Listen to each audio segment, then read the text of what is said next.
Hello and welcome, my friends, to Kingdom Rush Vengeance. We've been waiting for almost 4 years for a new Kingdom Rush game to come out, and it's finally here. And they did not let us down. It's a rock solid freaking game. I gotta let you guys know that I've already played through the entirety of the game. I just reset my progress so I could come through and make sure I make good guides for you guys. Solid guides that are actually going to work for you in a fun and easy way. In fact, what we're going to do is we're going to play on Veteran right from the get-go without even going through and playing everything. We're just going to go on Veteran right from the start. Sadly, we can't do Impossible right from the start.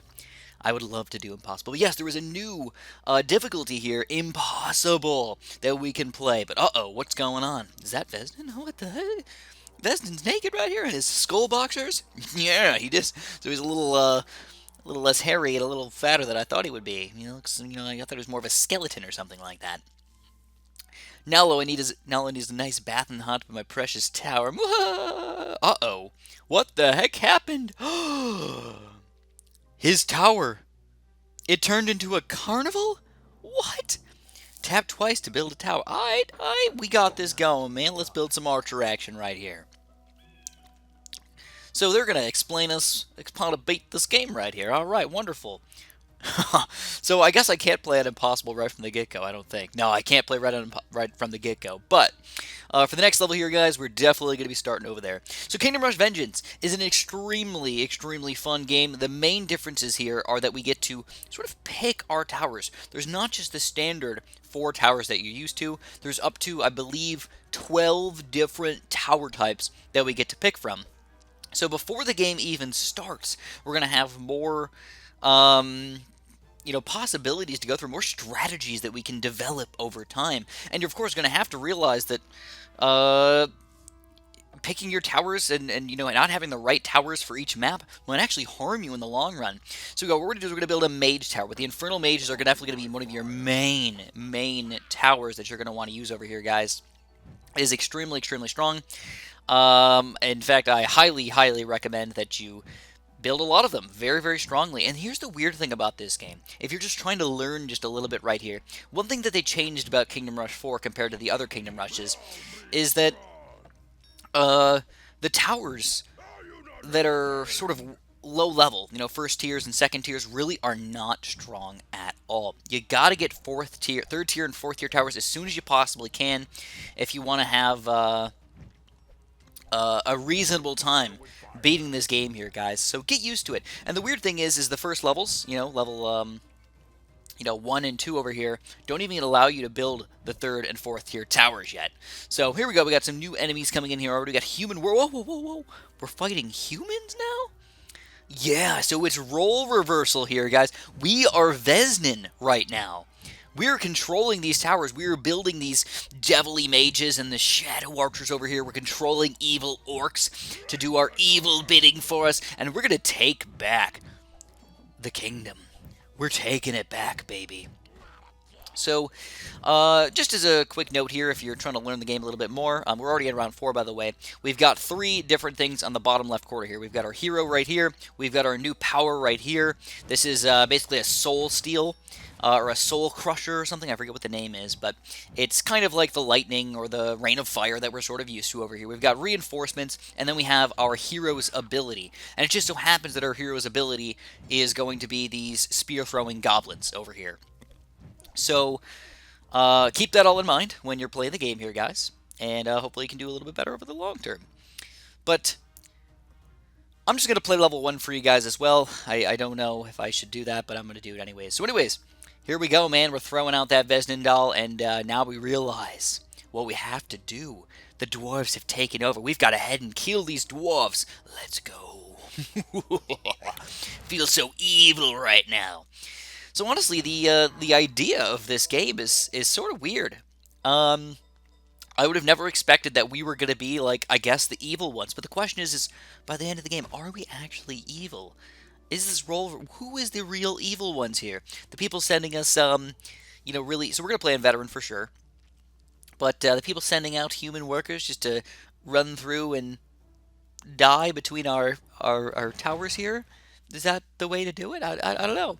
So here we go. A nice easy level for us here, guys. As usual, just do the standard. What we're going to do is we're going to do, so we got Dwarf Bruisers coming, we're fighting the Dwarves now.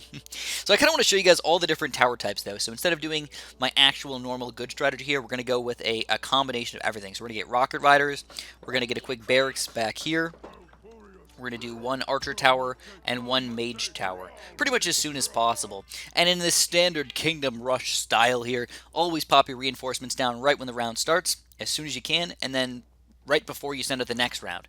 So, ooh, there's a key over here. What do we got to do? Is there a key somewhere? Here we go. What is this thing? It's a Dwarf Bruiser, and the inhabitants of the underground, proficient in the art of slicing enemies with their sharp axes. Oh, baby, that's scary. So how do I get the key? Is it dwarf guy got the key? Who's got the key for me? So we're gonna use the soul impact here right before we send to the next round. Just annihilate some guys real quick. Let's get our magic tower going here. We're gonna build an archer tower to sort of do cleanup. And you know, I usually like to think that combinations are some of the best ways to win here, but actually, believe it or not, mages end up being unbelievably powerful in the first like 5 or 6 levels. So I highly recommend you guys try and use those guys as efficiently as you possibly can. Anyways, perfect time. We've got a big bundle of these guys. Let's get ready for our soul impact, kabloom, and send out the next wave. With all our extra gold, we're going to get our archer tower, our shadow archers. I still want to figure out how the heck to get that key right there, man. What the heck do we do? A little bird has it or something? Usually if you just click around on the map somewhere, things usually happen. By the way, another nice feature of this game is that you can now zoom in a little bit if you want to. So you can kind of... Oh, here we go. There it is. Oh, we're going to let him in? There it is, the giant key. There it goes. And we unlock it. Yes! Help Baldo sneak into the mountain. Wonderful. Alright, so we're going to go for another mage tower over here. Ooh, this is going to be a little rough. That's okay, we're just going to go for it. I always like sending out the waves early, it's just my style here, guys. So a couple extra things here.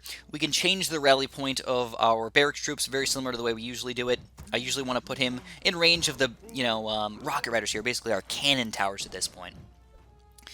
But just so you guys understand the tower types, right now we've only got 4 different tower types that we can build, but eventually we're going to have not just 5, but all the way up to 12. And before the game starts every single time, we get to pick which towers we want to bring that day, or that level. So, let's see, I'm just going to send out the wave early again. I think I'm ready to go here. We're on wave 5 of 6 already. Whoop, whoop. And we're going to go for another mage tower here, and I'm just going to go for another cleanup. Let's go for, forgot I was zoomed in. We're going to go for another archer tower and a barracks tower right here. They're actually called something different. They're orc warrior dens and shadow archers and infernal mages and rocket riders. But I think for the most part, I'm just going to go with mage tower, archer tower, and either artillery or, I don't know, rocket riders just sounds so weird to say. But I don't know. I'll just, you guys will know what's up. So here we go. This is the end of wave 5. We're going to try and do our soul thing really quick and then send out the next wave again to finish it off. Anything inside this hole right here? Woo! Anything inside that bad boy? Alright, let's block these guys in. Just soul steal them and boom! Let's send out the next wave right away. So the problem is this round is going to be a little difficult if we don't get our soul thing back.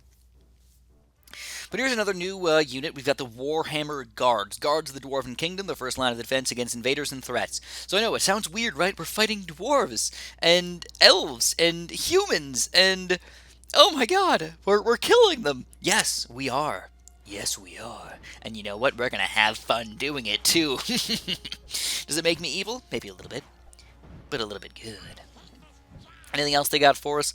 Ooh, armor. Yeah, alright. So, just so you guys understand, there are 2 different ways that you can have a unit have a defense. They can either have armor or magic resistance. Obviously, the armor is good against any sort of physical attacks. So, shadow archers, rocket riders, etc., etc. You know, regular people attacking, your hero attacking. You can see at the bottom, at the very bottom here, it says 4 to 11 with a sword. If it's magic, it's gonna say, you know, 5 to 16 with the blue little thingamabob, whatever that means, magic.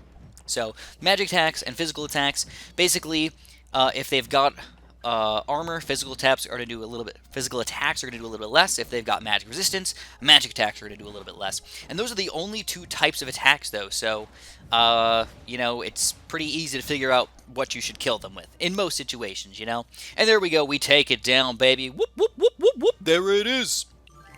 Feels good to be back. Win the first stage with 3 stars, and we're moving on in the world. So I'm excited to show you guys all of these different levels here. I just kind of want to go over the map really quick, go over like the upgrade points and the tower level stuff really quick, and then I'm going to call it a day, and we're going to hit you guys back up for the next video, and we're going to come out real quick with them. So get excited for them, man. Get excited. All right. There we go. So we get 3 stars. So it's weird because this first level doesn't even really count as a level, I guess. It like doesn't give us any upgrades or anything. But anyways, so as far as heroes go, there are 3 free heroes that you can unlock. They actually show you everything that's kind of going on right here. There's hero points. So let's talk about it. Navigate through the heroes. So there's 9 heroes total. We can select the hero by pressing selected. We got hero points, which you use to level up your heroes on the individual points, and then there's the powers that you level up individually. So that makes sense. There's 3 free heroes here. So we've got Varuk, Azra, and Olok. These are the 3 free heroes that you're going to unlock throughout the game. This guy unlocks at level 7. She unlocks at level 5. But until then, we've got to use Varuk. And then, of course, still have all of my paid heroes here, guys. I'm not going to be using them throughout any of my actual real guides, but you can feel free to check out my hero review videos if you want to. So that's that for the heroes. Now, here's the towers, though. This is quite intriguing. Like I was saying, there's more than just 4 towers. There's more than that. There's a lot more than that. So what you're going to have is these on the left side are the equipped towers. Those are the 5 towers that you're going to bring into each level. And you can only pick between those 5 for that level, though. You can always exit out and repick and bring some new ones in if you can't figure out a strategy. But for the most part, I'm going to stick with mostly all of the free towers, obviously. But we're going to use the ones that we unlock over time. So there's there's a lot of them. There's the Dark Knights, there's the Melting Furnace, the Spectre's Mausoleum, which I really, really like, by the way. One of my favorite towers in the game. The Gobbler Rings, the Bone Fingers, which I also really like. The Elite Harassers, the Orc Shaman, which I actually haven't even tried yet. And then here's the paid ones. So there are paid ones, sadly, yes, but you don't need them to beat the game, alright? Don't feel like you need them, guys. I know that there's a lot of things you can buy in this game, and it might seem like they're ripping us off a little bit, but they're not necessary to beat the game, so don't feel like you need them if you don't want to pay the money. It's okay. But there's the Grim Cemetery, the Rotten Forest, the Blazing Gem, the Wicked Sisters, and the Goblin War Zeppelin. And all these towers are going to work in different ways. On top of having 4 tiers that you can upgrade them to, they also have 3 different skills at the bottom here. They're going to work in different ways, and you kind of upgrade them throughout the game. I will say that one weird thing about these different towers here is that they don't have 2 different 4th tier paths that you get to go to once you make it up to 4th tier. You just get 4th tier, and then you decide which upgrades you want to get for it. So, to me, it takes a little bit of strategy out of the game in that sense. So, I believe that you have more, I guess, what's the best way to put it? More say in if you're going to win the game based on before the game even starts by picking the wrong towers. Like, if you pick only barracks towers, and shadow archers or something, like, you're going to obviously freaking lose here. So you got to make sure you're picking the right towers and you're picking the right combos so you can end up doing a good job and winning the game. All the free ones will win you the game, by the way, all the way to the end, so just play with them and you'll have fun. And then that's pretty much it for the towers there. As far as upgrades go, let me get some water really quick. Alright, so what we get now is we get souls. There's 51, I believe 51 total souls that you get to spend over here. You get 1 per star, basically, sort of similar to the way they worked before. If you actually count it up, I believe there's 51, 54, 55, 56. There's 56 total on the screen, so you can't get 5 of them. And those 5 are going to be either this one, either this one and this one, or this one and this one. So you have to pick which tree you want to go down as far as your reinforcements go. But honestly, I gotta say, some of the main ones here are, increase the bonus gold for increasing waves. Back to battle reduces the respawn time of your heroes, but this one is actually really important just to start off your game, because now you're going to level up your heroes faster, alright? So get that to start off your day. I like to send out the waves early every single time, so it's going to be making me tons of bonus gold. Now we're going to level up our heroes really quickly. It's going to give us a quicker advantage and bonus in the game. And then eventually I'm going to probably go through and up to there, and then just start upgrading my guards and stuff like that. after that. Believe it or not, though, I actually use the soul thing last. Even though I do like it, I find it to be less powerful than the lightning or the meteors were in the other games.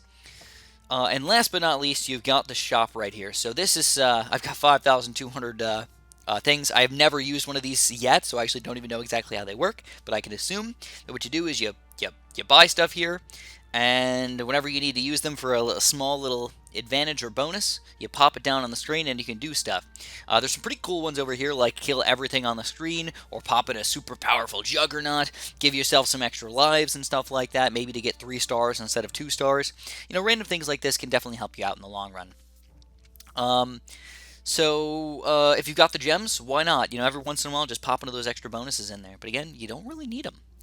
They're just there because for crappy players. So if you're a crappy player and you need those things, go ahead and feel free. And last but not least, there are achievements here. So these are going to give you extra gems. Complete as many achievements as you possibly can, and earn some gems, baby, if you want them. I mean, like I said, it's sad, but they don't make it so if you earn enough gems, you can buy the towers or the heroes. I wish they did something like that. Even if it was like 10,000 gems or 5,000 gems to unlock a hero or a tower, I feel like most people would say that that's kind of reasonable, you know? Like if you earn that money, why not? Just throw it in there. Let's earn at least one free hero in the game. But yeah, what are you going to do? So this is my first video ever of Kingdom Rush with a Vengeance. I promise you guys I'm going to get every single one of the maps done very, very quickly on Veteran. Then we're going to go back and we're going to play it through on Impossible after that fact. After we get everything unlocked. Because we can't even play through it yet. That's the set. Like, you literally can't even change it yet. If you go to the settings here, you can go to Veteran. You can't go to Impossible yet until you actually beat the actual campaign. So, if you guys enjoyed, make sure you press that like button for me. I'd appreciate that a bunch. Subscribe if you haven't. And, of course, have a super duper delicious day.